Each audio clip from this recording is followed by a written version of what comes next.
반도체 쇼크라. 그래서 한국 경제 위기 온다. 이 말이 여러분 사실일까요? 일단 이것을 먼저 한번 보시죠.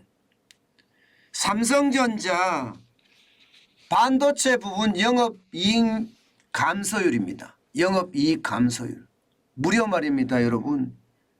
97%나 줄어들었습니다. 진짜 어마어마하게 줄어들었죠. 이것은요, 반도체 쇼크가 저는 아니라고 생각해요. 예, 저는 반도체 위기다 이런 표현도 저는 어울린다고 생각을 합니다. 왜냐하면 영업이익이 이만큼 떨어졌기 때문에요. 금액으로 볼까요? 금액으로 보면 놀랄 노짜입니다. 2021년 4분기 1년 전이죠. 8조 8,400억 원의 영업이익이 있었습니다. 그런데 2022년 4분기 전체로 2,700억이에요. 8조 8,400억 원이 2,700억 원이 됐으니까 이거야말로 위기라고 이야기할 수가 있지 않을까요? 그만큼 말입니다. 반도체가 차지하는 수출 비중이 굉장히 높습니다. 많이 갈 때는 20%까지 가는데요. 작년 같은 경우는 19%였거든요. 그런데 반도체가 이렇게 불황이다, 나빠진다, 영업이익이 줄어든다 이러면요, 여지없이 또 예외 없이 한국 경제가 위기에 처하곤 했습니다. 1997년에서부터 1988년 IMF 외환위기 기간이죠. 이때도 마찬가지로 반도체의 심각한 불황이 IMF 외환위기를 불렀다 이렇게 이야기할 수가 있고요. 2008년 글로벌 금융위기 때도 마찬가지로 반도체의 불황이 한국 경제의 위기를 가져왔습니다. 그만큼 반도체 비중은 절대적이란 뜻이에요. 그러니 이만큼 떨어진다는 것은요, 심각하다 이렇게 얘기할 수 있는 겁니다. 실질적으로도 한번 추세적으로도 한번 볼까요? 추세적으로도 보면 여러분 보시는 것처럼 2021년 4분기에 8조 8,300억 원입니다.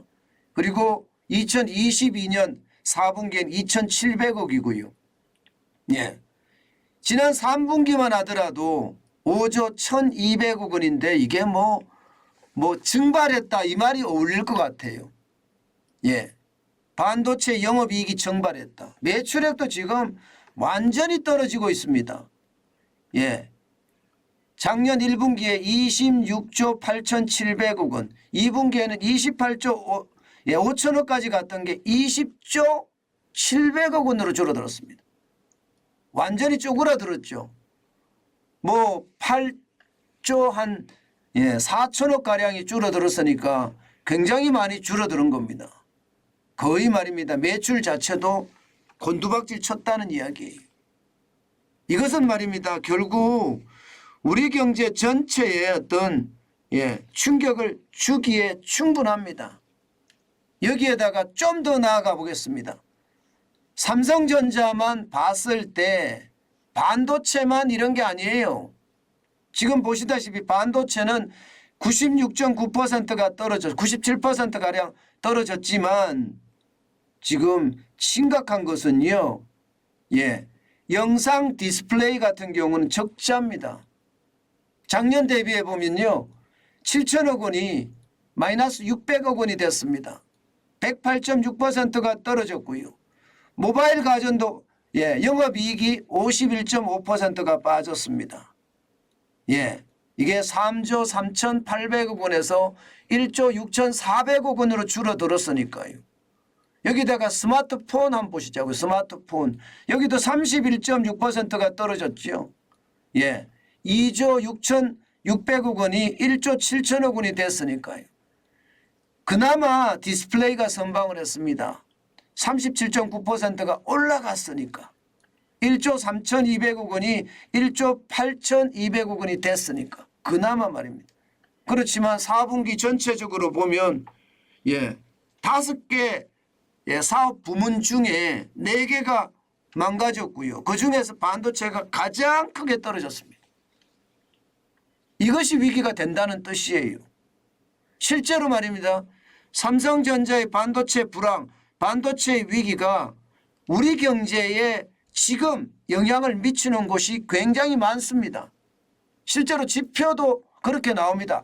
반도체 불황이 위기를 부른다는 지표 말입니다. 여러분 이거 한번 보세요. 전산업 생산지수입니다. 작년 12월 기준으로 보면 마이너스 1.6%거든요. 게다가 10월에도 마이너스 1.5%였습니다. 2020년 4월 코로나19가 한창일 때 마이너스 1.8%였거든요. 지금 그때와 비슷하게 돼간다 이런 생각을 하고요. 이것은요 결국 32개월 만에 최대 감소를 했다. 전산업 생산이라는 게 공장을 확확 돌리는 걸 말하는데 이게 말입니다. 공장이 확확 안 돌아간다는 이야기잖아요. 서비스 산업에서도 지금 확확 안 돌아간다는 이야기입니다. 그러니까 침체의 어떤 징후가 있는 거죠. 여기다가 설비 투자는 보세요. 설비 투자.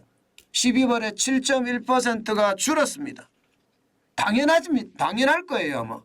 공장의 가동률이 줄어드니까 당연히 설비 투자는 줄어들 수밖에 없겠죠. 여기다가 여러분 제가 말씀드린 것 중에 선행지수 순환 변동치가 6개월째 고꾸라지고 있습니다. 6개월째. 게다가 동행지수 순환 변동치는 굉장히 많이 떨어진 데다가 폭락했다고 이야기했잖아요. 2달 연속입니다. 이게 3달 연속 만약에 또 떨어지면요 경기 침체가 본격화된다는 그런 이야기를 나타낼 수도 있는 겁니다. 여기에다가 말입니다. 국내의 지표만 이런 게 아니에요. IMF 있죠. 국제통화기금. 국제통화기금에서는요. 지금 우리 경제 자체를 굉장히 나쁘게 보고 있습니다. 왜냐하면 성장률을 내렸거든요. 지금 3번에 걸쳐서 성장률을 내렸는데 2022년 4월에 2.9% 올해 성장한다고 전망을 했었거든요. 그것이 2023년 1월 31일 날 1.7%까지 떨어뜨렸습니다. 무려 1.2%포인트가 빠진 거예요. 심지어 말입니다. 작년 10월 전망치 대비해 보면 0.3%포인트나 빠진 겁니다. 문제는요. 세계 경제 성장률은 올렸거든요.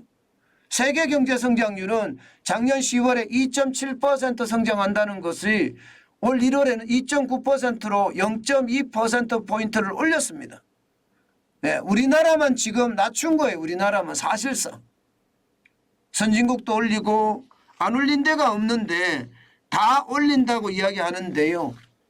지금 우리나라만 이렇게 내린다는 것은 그만큼 말입니다. 상황이 어렵다 이렇게 이야기할 수 있는 건가요? 충분히 그렇게 이야기할 수 있습니다.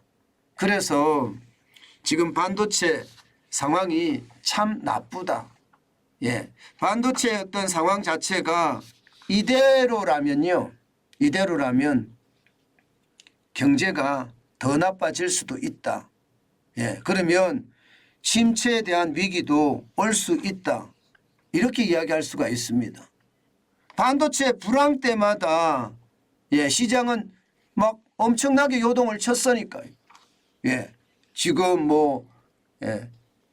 IMF 외환위기만 하더라도 외부의 충격으로부터 위기가 왔지만 당연히 그때 반도체 불황이 심각했거든요.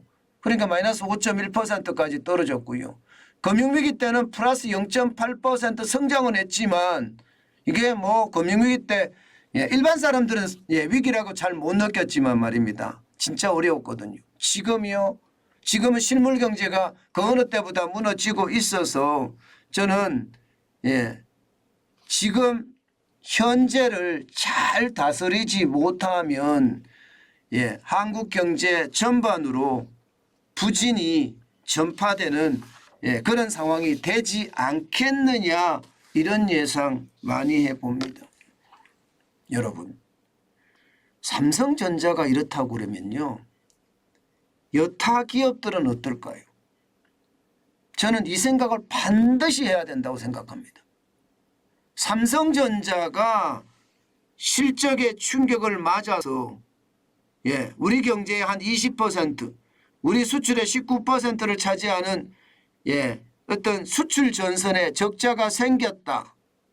그러면 내수는요. 내수도 지금 상황이 그렇게 좋지 않다.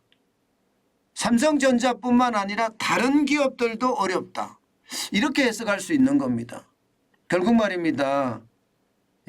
이게 실적 쇼크라는 게 결국은 현실이 돼 간다는 이야기를 다시 한번 삼성전자가 지금 확인시켜 주는 것은 아닌가. 저는 이런 생각 참 많이 해요. 물론 뭐 삼성전자만 떨어지는 것은 아닙니다. 인텔도 떨어지고 마이크론도 떨어지고 SK하이닉스도 떨어져요. 반도체 불황이 빙하기라고 이야기할 정도로 떨어지는 것은 사실이에요. 이것조차도 말입니다. 결국 세계 경제가 좀 나아지면 될 거다 이렇게 생각은 하지만 현재까지는요. 약간의 어떤 반응, 유럽의 상황이나 중국의 상황이 약간이 좋아진다는 반응, 이것은 분명히 있는 듯합니다. 그렇지만 이게 경기가 급격하게 이렇게 상승을 할 거라는 그런 예측은요. 아직까지 하기는 쉽지 않다. 제가 L자형이라고 말씀을 드렸는데 침체의 깊이가 얼마나 깊을지 아직 정확하게는 모르지만 분명한 것은 지금 침체가 이미 왔고요. 이 침체가 길게 갈 것이다. 이 말씀 드린 거 지금도 유효합니다. 분명한 것은요. 주식시장이 어떻게 돌아가더라도요. 실적에 대한 충격은 분명히 있는 거고요. 미국 시장과 한국 시장을 반드시 분리해서 생각할 필요도 있다. 이 말씀 다시 한번 올립니다.